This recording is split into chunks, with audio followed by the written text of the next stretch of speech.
여러분, 본문 당시에 이스라엘 백성에게 전투와 전쟁은 피할 수 없는 현실이었습니다.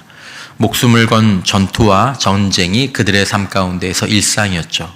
우리는 전투와 전쟁을 잘 모르지 않습니까? 하지만 이스라엘이나 우크라이나 그런 지역은 전쟁이 일상이죠. 다 군대에 가기도 하고 또 군대에 갔던 사람들이 돌아오지도 못하고.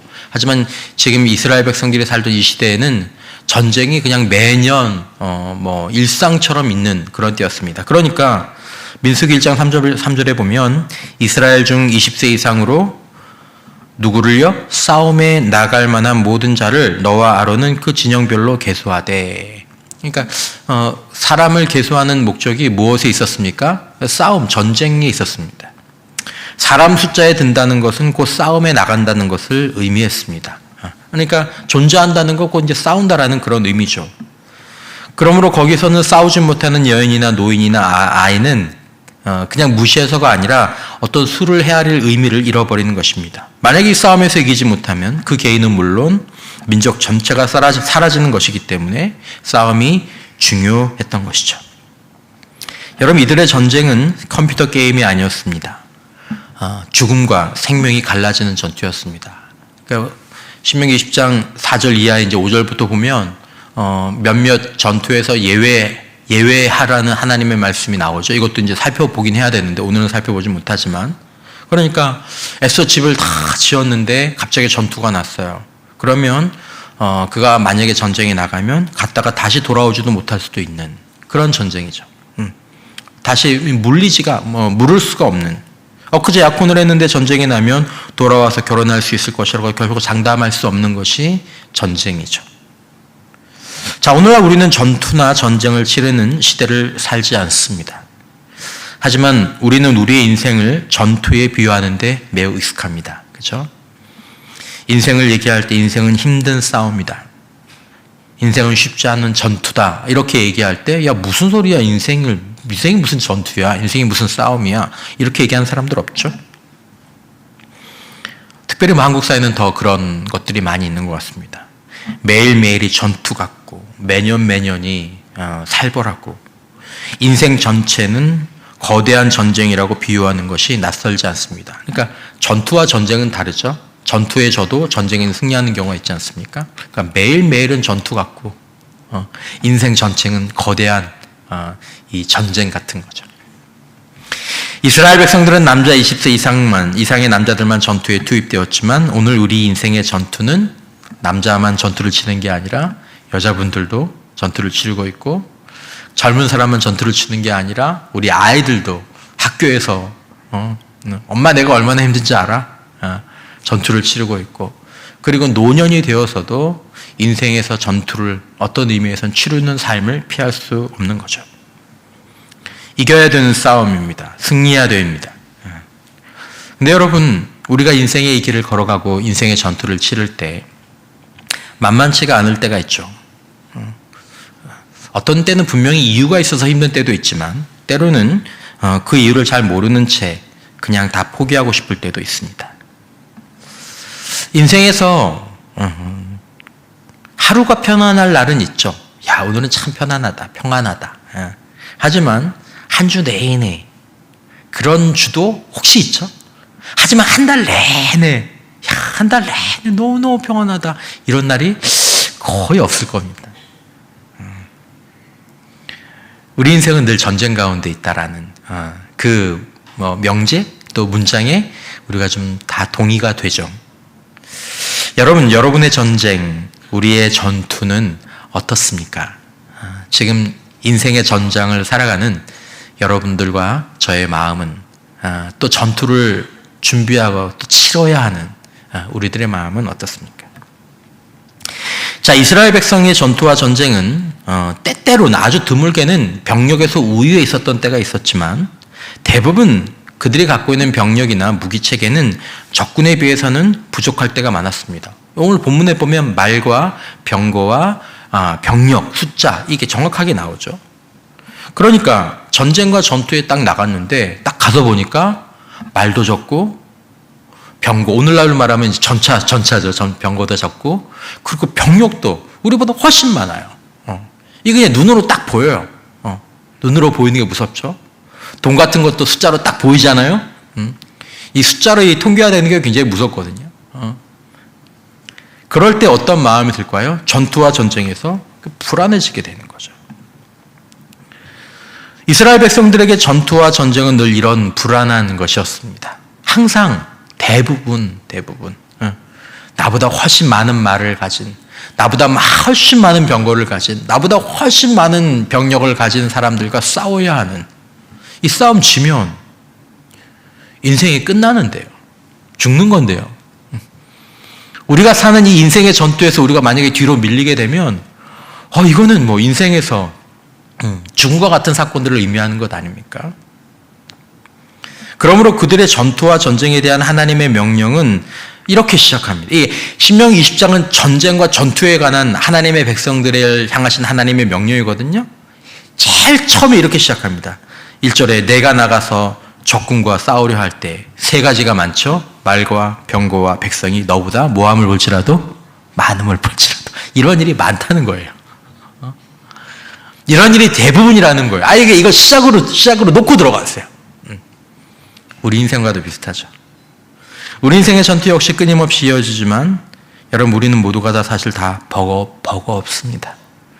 그래서 자주 설교 말씀드릴 때 가끔 그런 얘기를 하지만 지금 우리의 좌우에 앉아 계신 우리 성도들, 형제 자매들, 나만큼이나 힘든 인생을 살다가 이 자리에 와 있는 거죠.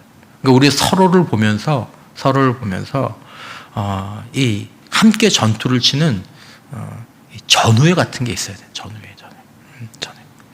이 한 주를 힘들게 싸우고 살아온 그런 마음들. 어떤 전투와 전쟁은 우리 인생에서 하기도 전에 그 무게에 짓눌릴 때가 있습니다. 우리는 우리의 자원과 능력을 능가하는 그런 문제들과의 전투를 어떻게 감당해야 할까요? 어떻게 감당하고 계십니까, 여러분들은? 우리는 그런 능력을 갖고 있지 못합니다. 우리 적군은 말도 병거도 백성도 나보다 많은데, 그럴 때가 많을 때, 제가 읽던 책에 이런 구절이 있더군요. 우리가 경험하는 폭풍우가 비와 바람뿐이면 좋겠지만 우리의 폭풍우는 뒤로 시작하는 네 가지, 즉 고난과 이혼과 외국책이라서 질병과 죽음으로 이루어져 있다. 이런 폭풍우를 피할 곳을 아는 사람이 있는가? 피할 수 있냐라는 거죠. 지금의 우리의 인생의 전투에서 이런 것들을 피할 수 있느냐?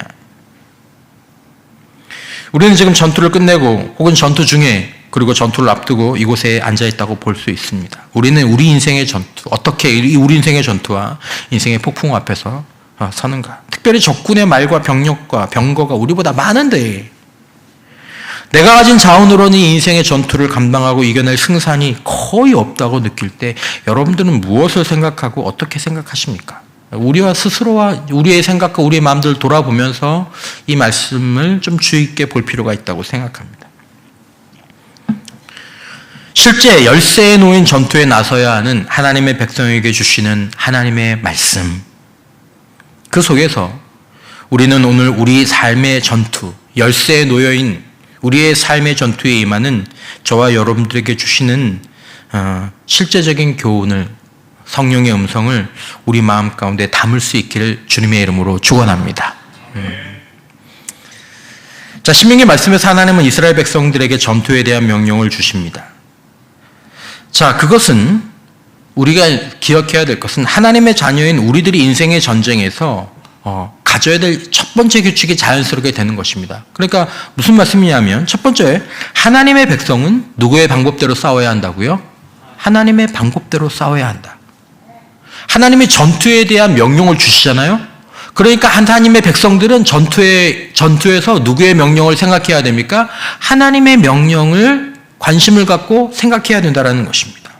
여러분, 지금 우리가 마주한 전투는 무엇입니까? 우리에게 지금 몰아치는 폭풍은 어떤 것입니까? 그것이 무엇이든 하나님은 전쟁을 앞둔 하나님의 백성들에게, 하나님의 자녀들에게 분명히 명령과 지침을 주십니다. 우리가 직면한 전투에 대해서 하나님은 명령과 지침을 주십니다. 그런데 때로 우리는 우리의 인생의 전투에 대한 하나님의 지침이 우리가 고민하고 생각하고 염려하는 그런 전투에 대한 하나님의 지침이, 인생의 지침이 실제적으로 도움이 안 된다고 여기기도 합니다.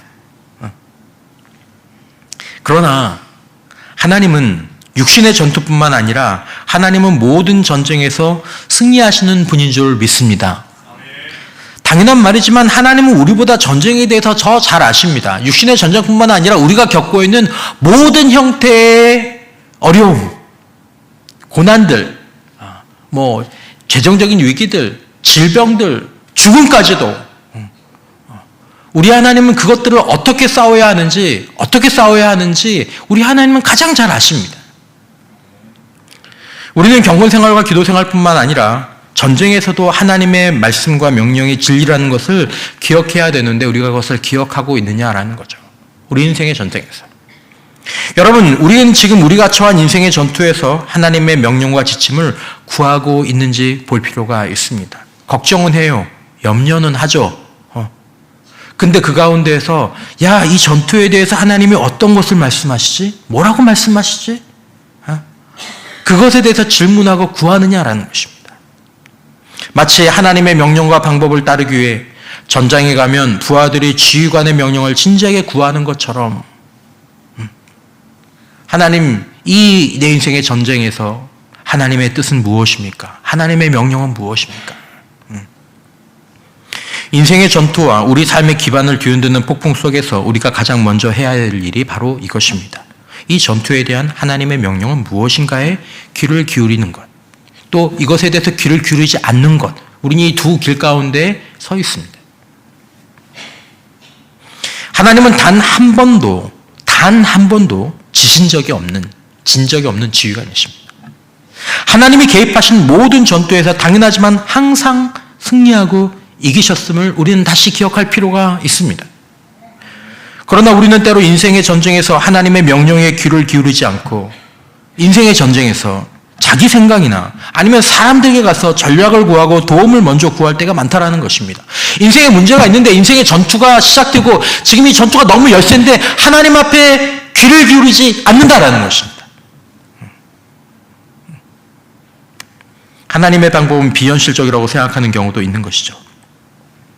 우리 앞에 놓인 전투, 여러분 그 전투에 대해서 하나님은 어떻게 싸우라고 명령하셨습니까? 우리는 그 하나님께서 우리의 전투에 대해서 말씀하신 그 명령에 대해서 얼마나 무게를 두고 얼마나 중요하게 그것을 여기고 있습니까? 거기에 대해서 다시 비중을 두고 거기에 대해서 다시 한번 관심을 갖는 우리가 될 수 있기를 바랍니다. 그러므로 여러분, 우리가 열세에 처한 이 인생의 전투에서 그 결과를 미리 속단하지 말고 또 그 전투에 대해서 그냥 내가 초조해서 내가 불안해서 그리고 사람들을 찾아다니면서 그렇게 하지 말고 이 전투에 대한 하나님의 명령이 무엇인지에 먼저 귀를 기울이는 자가 되는 것이 우리 인생의 전투에서 우리가 방향을 잡아야 될 첫 번째 부분이다라는 것입니다. 그러므로 우리는 인생의 전투에 처할 때마다 가장 먼저 항상 생각해야 될 것은 하나님 앞에 가서 하나님, 제가 이 전투를 어떻게 치러야 합니까? 하나님 앞에 묻는 것입니다. 하나님께 귀를 기울이는 것입니다. 왜냐하면 하나님은 승리 하나님이시기 때문에, 그리고 하나님은 하나님의 백성에게, 하나님의 열쇠에 놓인 그 백성에게 전쟁의 방법을 알려주시기를 원하시는 하나님이시기 때문에 하나님 앞에 먼저 가야 된다는 것입니다. 자, 두 번째, 우리는 이 말씀 속에서 우리가 인생의 전투에서, 우리의 전쟁에서 가장 경계해야 할 것이 무엇인지를 알게 됩니다. 그것은 바로 두려움의 늪에 빠지는 것이다라고 하나님께서 말씀하십니다. 이건 이 본문에만 말씀을 드리는 것이 아니라 성경 전체를 가지고 말씀을 드리는 것입니다. 하나님은 하나님의 군대와 하나님의 지휘관들께 가장 먼저 전쟁에 관해서 말씀하시면서 뭐라고 말씀하십니까? 두려워하지 말아라 라고 말씀하십니다. 아주 특이합니다, 여러분. 이걸 하나님이 가장 먼저 말씀하신다는 것을 우리는 인생의 전투, 열쇠에 몰린, 수세에 몰린 우리 인생의 이 전투에 시작하는 지점에서 이 말씀을 기억해야 합니다. 여러분, 두려워하지 말라라는 말씀이 성경에 정말 많이 나옵니다. 제가 그냥 한글 성경에 몇 번 나오는지 한번 쳐봤더니 그냥 한글 성경으로 한 80번이 넘게 나오더라고요. 80번이 넘게. 물론 가끔은 맥락이나 이 내용이 하나님께서 말씀하신 정확하게 이 부분들은 아니지만 거의 다 이겁니다. 거의 다 오늘 본문에 나온 이 맥락. 하나님께서 두려워하지 말라. 두려워하지 말라. 우리가 통제할 수 없는 인생의 문제들, 적들 앞에서 우리가 느끼는 감정, 우리에게서 올라오는 감정이 뭐라는 것을 하나님이 아십니까? 두려움이라는 것을 아십니다. 여러분, 우리 가운데 두려움이 있지 않습니까? 내가 지금 표를 내지는 않지만 우리 안에 이렇게 잠재되어 있는 두려움. 여러분, 하나님은 왜 이 두려움에 대해서 말씀하실까요? 단순히 우리 안에서 두려움이 일어나기 때문에 두려워하지 말라라고 말씀하시는 것이 아닙니다. 하나님이 이 두려워하지 말라는 말씀을 이렇게 많이 자주 그것 제일 초반부에 하시는 이유는 이 하나님의 백성에게 있어서 이 두려움이 하나님의 백성과 하나님의 자녀들이 그들의 삶 가운데서 승리와 복을 누리는 데 있어서 가장 큰 장애물이 되기 때문에 두려워하지 말라라고 말씀하십니다. 반면에 마귀의 전략은 무엇이냐 하면 하나님의 백성들을 두려움의 구덩이에 집어넣어 버리는 것입니다. 뒤에서 팍 밀어가지고 두려움에 푹 빠지게. 두려움에 빠지면 어떻게 되죠? 두려움에 사로잡히면 일단 행동을 할 수가 없습니다. 믿음의 행동을 할 수가 없습니다. 그리고 순종의 행동을 할 수가 없습니다. 두려움에 빠지면 전투에 나가기도 전에 패배하게 되는 것입니다. 싸움터로 못 나가죠. 두려움에 빠지면 손끝 하나도 못 움직이게 됩니다. 두려움에 빠질 가능성이 높다라는 거죠. 왜냐하면 말과 병거와 백성의 수가 많음을 내 눈앞으로 보니까 숫자로 보잖아요. 숫자로 보잖아요. 이거 안 될 것 같잖아요. 이거 질 것 같잖아요. 그럼 마귀가 하시죠. 야, 너 해봤자 안 돼. 네가 가진 게 얼마나 된다고. 택도 없어. 헛수고야. 포기해. 넌 못해. 열쇠에 놓인 전투력을 가지고 시작하는 전쟁과 전투. 여러분, 맹렬한 인생의 폭풍 앞에서 우리의 적이, 성경이 말하는 우리의 적, 우리의 문제가 무엇인지 정확하게 알아야 합니다. 하나님의 관점에서 보면. 하나님의 관점에서, 그리고 영적인 지혜의 관점에서 우리가 처한 문제가 문제라고 생각하지만 우리가 처한 문제가 문제가 아니라 그 문제에 대해서 우리가 두려움의 그물에 사로잡히고 두려움의 구덩이와 두려움의 늪에 빠지는 것이 문제라는 것을 우리가 꼭 이해하고 살아야 합니다. 문제가 아니라 그 문제에 대한 반응으로서 내가 두려움에 빠지는 거. 이게 진짜 문제구나. 이게 문제구나. 문제가 아니라 두려움에 빠지면 이게 진짜 끝나는 거구나. 이걸 알아야 된다는 것입니다. 두려움은 불신으로, 불순종으로 믿음의 생각과 행동을 하지 못하게 하고 두려움에 빠진 사람은 그때부터 마귀의 뜻에 조종당하게 됩니다. 포기해, 도망가, 원망해, 미워해, 착취해, 쌓아둬. 그리고 거기에는 하나님이 주시는 승리가 없습니다. 하나님이 주시는 승리는 늘 믿음의 행동을 수반하거든요. 전투에 나가야 되거든요. 전투에 나가야 되거든요. 도망가면 안 되거든요. 안 될 것 같은데 주님 안에서 살아가면서 야, 이게 되는구나. 하나님이 이렇게 하시는구나. 야, 하나님 놀랍다. 야, 역시 나는 요거밖에 못 보는데 야, 인생이 이렇게 신묘막측한 거구나. 이런 뜻이 있었구나. 이런 의미가 있었구나. 절대로 머리로는 계산으로는 그 인생의 수를 볼 수가 없습니다. 인생은 신비.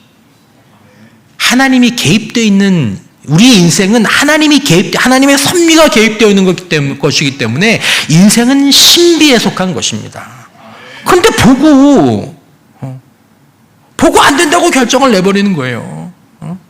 보고 아무것도 안 해버리는 거예요. 이건 이걸 거야, 저건 저걸 거야. 전투가 다가올 때 하나님은 가장 큰 목소리로 가장 먼저 이 말씀을 하십니다. 두려워하지 말라. 오늘도 하나님은 제사장적인 도구를 통해서, 저도 제사장적인 도구죠. 여러분들이 읽으시는 말씀을 통해서, 때로는 여러분들이 드리는 찬양을 통해서, 여러분들이 주님 앞에 나오는 그 기도 시간을 통해서. 그래서 여러분 인생의 전투에 있을 때에는 예배와 기도, 이 말씀 보는 이 습관들을 짧더라도 매일매일 꾸준히 유지하는 게 굉장히 중요합니다. 하나님과의 채널을 열어놓는, 하나님의 우리 인생을 향한 그 작전을 듣는 그 시간들을 열어놓는 것이 너무너무 중요합니다. 거기서 말씀하시는 것입니다. 두려워하지 말아라. 두려워하면 아무것도 할 수 없다. 두려워하면 너를 위해서 예비한 일들을 네가 보고 누릴 수 없다. 인생에 대한 염려에 빠질 수 있었던 아브라함이 두렵다는 티를 내지도 않았어요. 그런데 하나님 딱 보고 아신 거죠. 얘가 좀 두려워한다라는 걸. 야, 이거 전부 다 우리 조카 롯한테 다 주면 나는 뭘 먹고 살지? 우리 목자와 우리 양들은 어디서 풀을 뜯지? 저 좋은 거 다 롯이 가져갔는데? 창세기 15장 1절에 이후에 여호와의 말씀이 환상 중에 아브라함에게 임하여 이르시되 아브라함아 뭐 하지 말라? 두려워하지 말라. 이 말씀을 제일 먼저 하신다니까요, 여러분. 두려워하지 마. 눈으로 보이잖아요. 눈으로는 계산이 나오니까 우리 안에 두려움이 있는데 미처 그 두려움을 알아차리기도 전에 하나님이 먼저 말씀하시죠. 두려워하지 말라. 여러분, 저와 여러분들 모두에게 하나님이 가장 먼저 이 말씀을 하신 줄 믿습니다. 두려워하지 말아라. 두려워하지 말아라. 초보사령관 여호수아에게도 말씀하십니다. 여호수아 1장 9절에 내가 네게 명령한 것이 아니야. 강하고 담대하라. 뭐하지 말며? 두려워하지 말며 놀라지 말라. 여호수아가 두렵다는 얘기 안 했어요. 하지만 이제 티내지 않았겠죠. 하나님이 지금 저와 여러분들 모두에게 특별히 어떤 큰 도전이나 큰 문제를 앞두고 뭔가 어떤 첫 걸음을 두려운 마음으로 이걸 하지만 티는 못 내는 그들에게 하시는 성령의 음성을 듣는다면 분명히 이 말씀일 것입니다. 두려워하지 말아라. 두려워하지 말아라. 문제가 우리의 가능성을 막는 것이 아닙니다. 두려움이 모든 가능성을 막아버리는. 두려워하기 시작하면 그때부터 모든 것들이 다 삐뚤어지기 시작합니다. 그거 다 두려워서 그러는 거예요. 두려워서. 두려움에 대한 반응으로. 그러므로 문제가 아니라 두려움이 문제라는 것을 알아야 합니다. 여러분, 우리는 혹시 두려움에 발목을 잡혀 있지는 않습니까? 두려움은 참 이상하죠? 두려움은 실체가 없지 않습니까? 두려움에 빠진다고 해서 누가 쇠사슬로 우리 발목을 묶어두는 것이 아닙니다. 두려움은 감정일 뿐이지만 그 보이지 않는 실체가 없는 그 두려움이라는 사슬에 일단 매이면 어떤 쇠사슬에 매인 것보다 강력하게 사람을 구속하게 됩니다. 두려움에 빠진 사람을 어떻게 할 수가 없어요. 어떻게 할 수가 없어요. 문제나 환경은 실제이지만 두려움은 우리가 그것을 받아들이지 않으면 우리의 현실이 되지 않습니다. 환경은 그래, 문제는 그래. 하지만 난 주님 안에서 두려워하지 않을 거야. 그러면 그것도 우리들에게 있어서 효력을 발휘하지 못합니다. 두려움을 받아들이기 때문에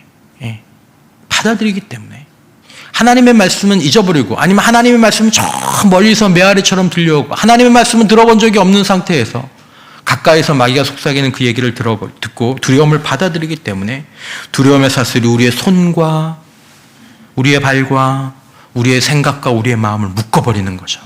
두려움에 빠지면 아무 생산적인 것을 할 수가 없습니다. 그냥 그 자기가 두려워하는 것 때문에 두려워서 하는 것을 가지고 일을 하는 거죠. 그렇게 마귀는 오늘도 우리를 두려움의 사슬로 묶어서 사망의 자리로 우리를 끌고 가려고 합니다. 그러므로 우리는 두려움의 그물을 마귀가 쫙 투망을 치는 것처럼 그냥 쫙 펼 때 두려워하지 말라라는 하나님의 음성을 듣고 두려움을 거절해야 합니다. 우리에게 찾아오는 그 두려움을 가지고 하나님 앞으로 나가야 할 줄 믿습니다. 하나님 앞에 나아가시기 바랍니다. 하나님, 저 두려워요. 아시죠? 제가 얘기하기 전부터 아시죠? 저 두렵습니다. 하나님. 그걸 가지고 나가면 하나님이 그 안에서 우리에게 주시는 음성이 있습니다. 그렇게 해서 두려움이 어떻게 교환되는 거예요. 해소되는 거예요. 그냥 두려워하지 말아야지, 두려워하지 마야지, 그렇게 하는 것이 아닙니다. 세 번째, 우리가 기억해야 될 것은 그런 절대적인 열쇠 속에서 두려움을 거절하고 하나님의 음성에 귀를 기울여야 한다는 것입니다.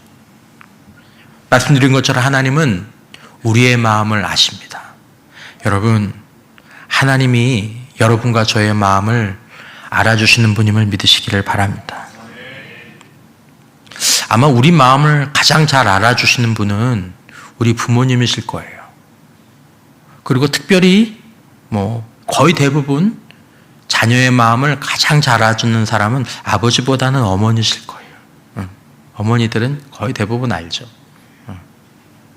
근데 내 마음을 우리 부모님보다, 우리 어머니보다, 그리고 아주 오랫동안 살아서 나를 잘 아는 아내와 남편보다 하나님이 더 잘 아시는 줄 믿고 경험하시기를 축원합니다. 믿으면 경험하게 되실 줄 믿습니다. 하나님이 우리 마음을 알아주세요. 우리 마음을 아세요. 진짜. 그리고 우리 마음을 무시하지 않으세요. 야, 뭘 두려워하고 그래. 믿음 없는 놈. 그렇게 안 하세요. 야, 그 아무것도 아니야. 아이, 그렇게 하지 않으세요. 하나님 백성에게 말씀하십니다. 3절에 말하여 이르기를 이스라엘아 들으라. 너희가 오늘 너희의 대적과 싸우려고 나왔으니 마음에 겁내지 말며 두려워하지 말며 떨지 말며 그들로 말미암아 놀라지 말라. 2절 말씀과 다른 3절 말씀입니다. 그러니까 두려워하지 말라 한 번 더 나오죠. 여러분 보십시오. 뭐라고 얘기하십니까? 너희 마음에 뭐하지 말며 네 가지 말씀하세요. 뭐하지 말며 겁내지 말며 또 뭐하지 말며 두려워하지 말며 또 뭐하지 말며 떨지 말며 또 뭐하지 말며 놀라지 말라. 다 알아요. 겁이 나고 두렵고 다리가 후들거리고 놀라서 말이 안 나가고 우리가 표현하지 못하는 걸 하나님이 표현하십니다. 이걸 여러분 하나님 앞에 나갈 때 하나님이 말씀하십니다. 이걸 하나님이 말씀하시는 음성을 내가 들으면 여러분 이것들이 물러가는 역사가 있는 줄 믿으시기를 바랍니다. 하나님이 그래, 겁나지, 너 두렵지, 너 떨지, 너 놀랍지, 그렇게 하지 마. 이렇게 해주시면 이게 떠나가는 역사가 있습니다. 그렇게 떠나가는 거예요, 여러분. 주님 안에서, 주님과의 관계성 속에서. 그래서 인생의 전투에서는 반드시 주님과의 채널을 분명히 유지할 필요가 있습니다. 하나님이 우리 연약함을 아세요. 아세요. 아내보다 남편보다 친구보다 여러분 사람 어느 누가 알아주는 것보다 더 깊고 더 분명하게 하나님이 우리를 알아주십니다. 그러니까 이걸 경험하면 사람 안 찾게 됩니다. 이걸 모르면 사람을 찾아야 돼요. 이걸 모르면 사람을 찾아야 돼요. 하지만 이걸 경험하면 사람의 도움을 받기는 하지만 주님 안에서 영적인 승화가 일어납니다.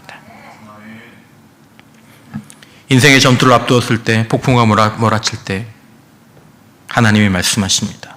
여러분, 우리는 이때 반드시 하나님의 이 위로의 음성을 들어야 합니다. 하나님 뭐라고 말씀하십니까? 이스라엘아 들으라. 들어. 하나님 말씀 들어. 폭풍 속에서 겁내는 아이를 안고 안심시키는 것처럼 하나님이 우리에게 말씀하시는 거죠. 우리 인생의 전투에서. 지금 각자 전투에서 여러분 이 음성을 들어야 되실 분들이 계십니다. 아니 사실 음성을 매일매일 들어야 합니다. 주님 앞에 머물면 주님이 우리에게 반드시 말씀하십니다. 믿음을 가지고 귀를 열면 하나님이 반드시 우리의 마음에 대해서 말씀하세요. 겁내지 마. 두려워하지 마. 너무 화내지 마. 너무 미워하지 마. 너무 걱정하지 마. 그러면서 싹 회복되는 거죠. 그래서 기도하는 겁니다, 여러분. 인생의 전투와 폭풍 앞에 그 상황 가운데 하나님 앞에 나오면 하나님이 쓰시는 사람들과 내가 읽는 말씀과 묵상하는 말씀과 찬양과 기도를 통해서 우리에게 말씀하시죠. 우리는 이 위로가, 이 영적인 성령의 공감이 우리에게 반드시 필요합니다. 자, 네 번째, 우리는 전투 속에서 하나님이 하실 일들을 알아야 합니다. 여러분들과 저의 인생의 전투 속에서 하나님이 무슨 일을 하십니까? 아십니까? 하나님이 무슨 일을 하시는지 아십니까? 내가 믿지 못해도 하나님 뭘 하실 거라고 말씀하셨는지 아십니까? 이게 중요하다라는 거죠. 하나님 내 인생의 전투에서 뭘 하실 것이라고 말씀하셨지, 이거는 알아야 되는 거죠. 뭘 하신다고 하셨습니까? 4절에 너희 하나님 여호와는 너희와 어떻게 하시며 함께 행하시며 너희를 위하여 적군과 뭐 하시고 싸우시고 구원하실 것이라 할 것이며. 이거 알게 해라. 여러분, 제가 요즘 이 말 자꾸 하는 것 같은데 믿지 못해도 알아는 두시길 바랍니다. 하나님 뭐라고 말씀하셨지? 인생의 전투에 나가는 사람에게 내가 너와 함께 행하며 너를 위하여 적군과 싸우고 구원하실 것이다. 하나님 그렇게 말씀은 하셨지. 세 가지를 말씀하셨죠. 하나님은 너희와 함께 행하실 것이다. 하나님 너를 위하여 싸우실 것이다. 하나님 너를 구원하실 것이다. 이것은 전투를 앞둔 하나님의 백성을 향한 하나님의 약속입니다. 근데 여기서 가장 중요한 근원적인 약속이 있는데 뭐냐면 바로 함께 하심에 대한 약속입니다. 여러분, 우리는 인생의 전투 속에서 다섯 번째 부분인데, 인생의 전투 속에서 하나님이 우리와 함께 하심에 대하여 알고 신뢰하는 것이 무엇보다도 가장 중요한 것입니다.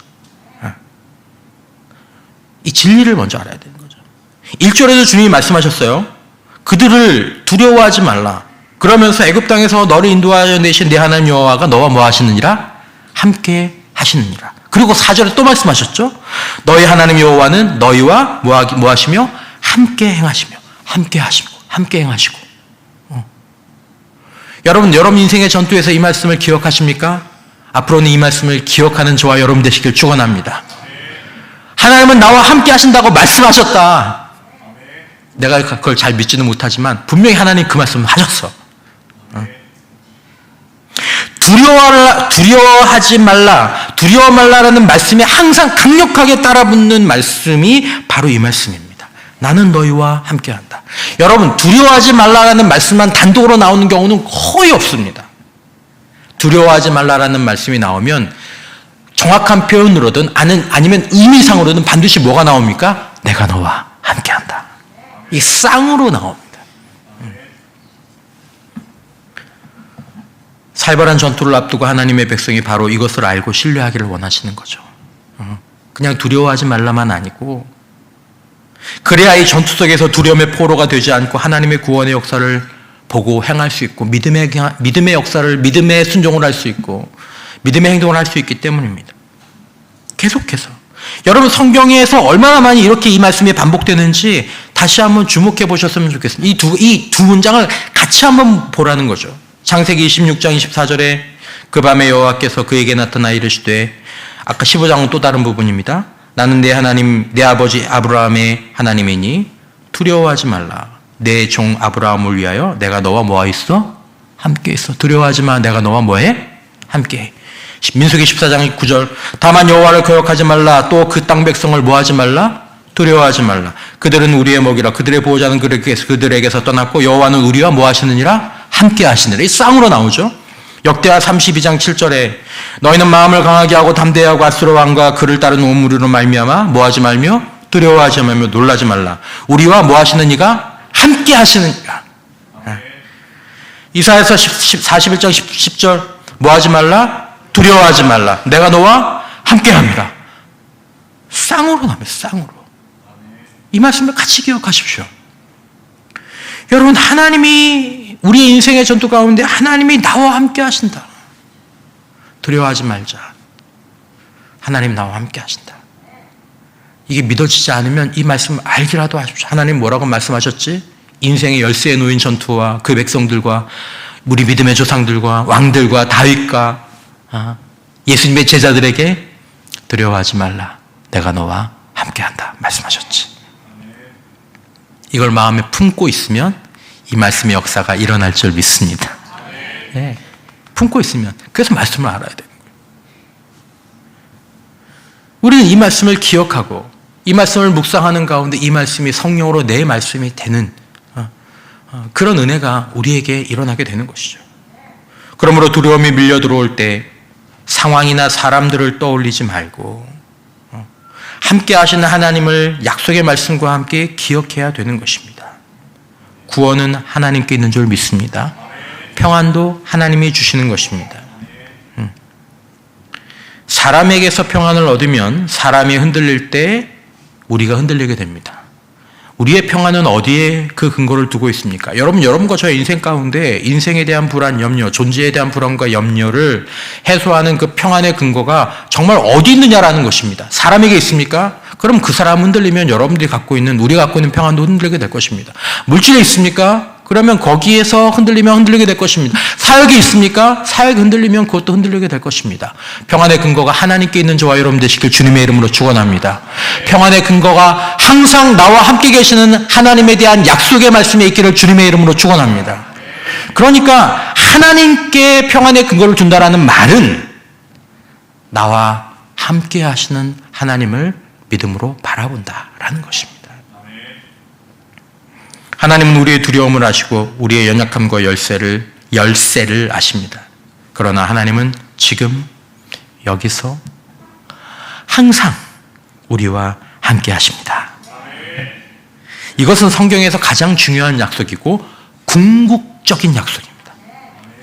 그냥 신앙생활에 참고해야 될 하나의 좋은 말씀이 아니라 궁극적인 약속입니다. 하나님은 우리와 함께 인생의 길을 걸어가시고 하나님은 우리와 함께 영원히 살기를 원하시고 하나님은 우리와 함께 하기를 원하셔서 우리를 구원하셨는 줄 믿습니다. 그래서 우리를 구원하셨어요.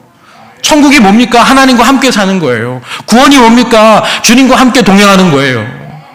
예수 안에서. 지금도 예수 안에서 하나님 우리와 함께 하시고 영원히 우리와 함께 하실 것임을 믿으시는 저와 여러분들 되시기를 축원합니다. 이걸 바라보지 못하게 하는 게 마귀의 계략입니다. 우리는 인생의 열쇠에 처했을 때 인생의 전투 가운데 이걸 기억하는 거죠. 두려워하지 말라. 내가 너와 함께 한다. 하나님이 이렇게 말씀하셨지. 새겨 놓았으면 좋겠어요. 내 마음에. 마지막으로 우리는 하나님의 주권을 보길 원합니다. 우리가 아는 것처럼 전쟁은 누구에게 속했습니까? 하나님께 속했습니다. 하나님은 승리의 하나님이십니다. 신명기 4장 34절에 어떤 신이 와서 시험과 이적과 기사와 전쟁과 강한 손과 편팔로 크게 두려운 일로 한 민족을 다른 민족에게서 인도하여 낸 일이 있느냐? 이는 다 너희의 하나님 여호와께서 애굽에서 너희를 위하여 너희의 목전에서 행하신 일이라. 하나님은 승리하신 하나님. 이런 신이 없어요. 골로새서 2장 15절 통치자들과 권세들을 무력화하여 이기신다는 거죠. 드러내어 구경거리로 삼으시고 십자가로 그들을 뭐 하셨느니라? 이기셨느니라. 이기신 하나님. 호세아 1장 7절에 그러나 내가 유다 족속을 긍휼히 여겨 그들의 하나님 여호와로 구원하겠고. 독특한 말씀입니다. 뭘로 구원하신대요? 그들의 하나님 여호와로 구원하겠고 활과 칼이나 전쟁이나 말과 마병으로 구원하지 아니하리라. 하나님 여호와로 구원하는 하나님의 방식이 있는 줄 믿으시기를 바랍니다. 이게 있어요. 이게 있어요. 하나님은 우리와 함께 전투에 나가시며 우리를 위하여 싸우신다고 하셨습니다. 그러므로 예수님의 이름은 임마누엘입니다. 하나님이 우리와 함께 하시는 것.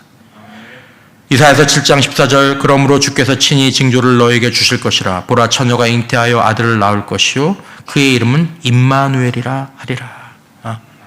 그 이름의 뜻이 무엇입니까? 하나님이 우리와 함께 계신다. 함께 계신다. 예수님이 말씀하셨습니다. 마태복음 28장 18절 이하에 예수께서 나와 말씀하여 이르시되 하늘과 땅의 모든 권세를 내게 주셨으니 모든 권세가 나에게 있다. 나에게 있다. 그러므로 너희는 가서 모든 민족을 제자로 삼아 아버지와 아들과 성령의 이름으로 세례를 베풀고 내가 너희에게 분부한 모든 것을 가르쳐 지키게 하라. 볼지어다 내가 세상 끝날까지 너희와 일주일에 한 번 항상 함께 있으리라. 우리가 이 약속을, 여러분뿐만 아니라 저가 이 약속을 놓칠 때가 많은 것 같아요. 그렇지 않습니까? 근데 이 약속이 얼마나 귀중한 약속인지 모릅니다. 정말 이 약속을 다시 한번 우리의 마음 가운데 기도로 성령으로 품는 저와 여러분 되시길 축원합니다. 그러면 두려워하지 않을 수 있습니다. 그러면 기대할 수 있습니다. 그러면 행동하게 될 수 있습니다. 소망할 수 있습니다. 순종할 수 있습니다. 주님이 우리와 함께 하신다는 것은 우리를 위해서 싸우신다는 것을 의미하며 우리를 위해서 구원하신다는 것을 의미합니다. 하나님이 우리와 함께 하시면, 우리를 위하여 싸우시면 누가 우리를 대적하겠느냐? 로마서 8장 31절 그런즉 이 일에 대하여 우리가 무슨 말하리요? 만일 하나님이 우리를 위하시면 누가 우리를 대적하리요? 우리는 인생의 전쟁에서 하나님의 명령에 귀를 기울이고 우리를 알아주시는 그 위로를 받고 하나님의 함께 하심을 신뢰하며 다시 인생의 전투로 나갈 수 있기를 바랍니다. 인생이 어렵고 건강의 문제, 생명의 문제, 우리 개인의 관계의 문제, 또 어떤 사람에게는 사역의 문제, 그때 우리는 하나님이 나와 함께 하시고 끊임없이 우리의 심령 가운데 귀를 기울여드리면 두려워하지 말라라고 말씀하시고 내가 너와 함께 한다는 말을 계속해서 말씀해 주시는 것들을 들으면서 우리는 우리에게 주신 능력 안에서 싸우면 되는 것이죠. 결과는 하나님이 우리에게 가져다 주십니다. 로마서 8장 28절 우리가 알거니와 하나님을 사랑하는 자 곧 그의 뜻대로 부르심을 입은 자들에게는 모든 것이 합력하여 선을 이루느니라. 전투에 진 것 같이 전쟁에서 승리하게 될 줄 믿으시기를 바랍니다. 이게 그 의미입니다. 이거 실패한 것 같고 이거 잘못된 것 같지? 하지만 믿음으로 계속 가지고 있는 것 같고 순종하고 나가면 전쟁에서 승리하는 역사가 있게 될 거예요. 어느 목사의 말처럼 평안은 문제가 없어서 얻어지는 게 아니라 평안은 주님의 임재로 얻어지는 줄 믿으시기를 바랍니다. 우리의 평안은 주님의 임재로 얻어집니다. 문제가 없어진다고 얻어지는 게 아닙니다. 잠언 28장 1절에 악인은 쫓아오는 자가 없어도 도망하나 의인은 사자같이 담대하니라. 악인이 누굽니까? 주님과 단절된 사람이 악인입니다. 평안은 주님의 함께 하심에 대한 지식과 믿음 가운데 주어지는 것입니다. 다윗이 고백하죠. 시편 3편 5절 이하에 내가 누워 자고 깨었으니 여호와께서 나를 붙드심이로다. 천만인이 나를 에워싸 진친다 하여도 나는 두려워하지 아니하리이다. 말씀을 맺습니다. 오늘 인생의 전장에 있는 저와 여러분, 비록 우리가 열쇠에 놓인 기울어진 운동장 다 불려요. 그렇지만 우리를 격려하시며 우리와 함께 하시는 하나님께 귀를 기울이고 그 음성으로 위로를 받고 함께 하신 하나님에 대한 지식과 믿음 안에서 우리의 가진 것으로 믿음과 순종의 삶을 다시 한번 살아갈 수 있기를 바랍니다. 결과는 하나님이 이루실 것입니다. 능력대로 최선을 다하면 하나님의 놀라운 역사를 반드시 보게 될 것입니다. 두려워하지 말라. 내가 너와 함께하면 너를 위하여 싸우고 너를 구원하리라고 하신 이 하나님의 약속을 믿음으로 누리는 저와 여러분들 되시기를 주님의 이름으로 축원합니다.